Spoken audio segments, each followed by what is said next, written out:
جنگجویان حرکت طالبان در آستانه خروج نیروهای ائتلاف فشار خود را بالای نیروهای حکومتی تا رفت افزایش می‌دهند. بنا به اطلاع مقامات امنیتی، تنها در شبانه روز آخر جنگجویان طالب باز نوعی دیگر را تصرف کردند.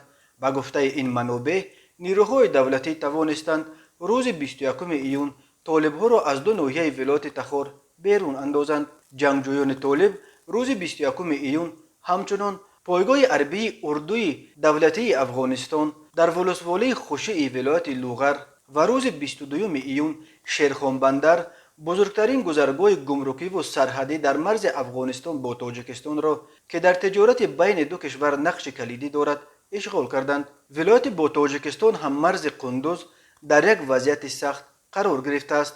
قبل از امام صاحب و قلعه زال و اینک شیرخان بندر، طالبان در این ولایت چند ناحیه دیگر را نیز تصرف کرده بودند و حالا جنگ‌های سخت برای تصرف شهر قندوز مرکز این ولایت ادامه دارد. در پس منظر این رویدادهای اضطراب‌آور قرار است که پرزیدنت امریکا جو بایدن روز 25 ایون در واشنگتن با پرزیدنت افغانستان اشرف غنی و رئیس شورای عالی صلح این کشور دکتر عبدالله ملاقات کند. جیم پساکی سخنگوی کاخ سفید گفت یک موضوع اساسی این دیدار بررسی راهی است که افغانستان دیگر هیچگاه به پناهگاه گروه‌های تروریستی که به امریکا نیز تهدید ایجاد می‌کنند تبدیل نیابد. ولی پیشرفت‌های اخیر طالبان نگرانی‌های را به بار آورده است که حکومت کنونی افغانستان بعد خروج تکیهگاه اساسیش نیروهای ائتلاف بین المللی سقوط کند. قرار است نیروهای امریکا ماه سپتامبر سال جاری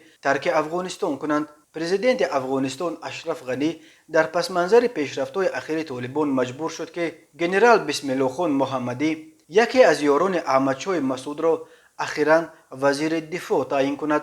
هفته گذشته رئیس ولایت مختار کوهستان بدخشان یادگار فیضوف که همزمان سردار منطقه مدافعه حدودی رقم یک نیز می باشد هشدار داد که با در نظر داشت وضع مرکب و ناامن در افغانستان همسایه باید به قبول گریزها از آن کشور تیاری دید. طبق معلومات رئیس، فعلا وضعیت در ولسوالی‌های بورک و زیباک و مهمه ولایت بدخشان جمهوری اسلامی افغانستان مرکب باقی مانده.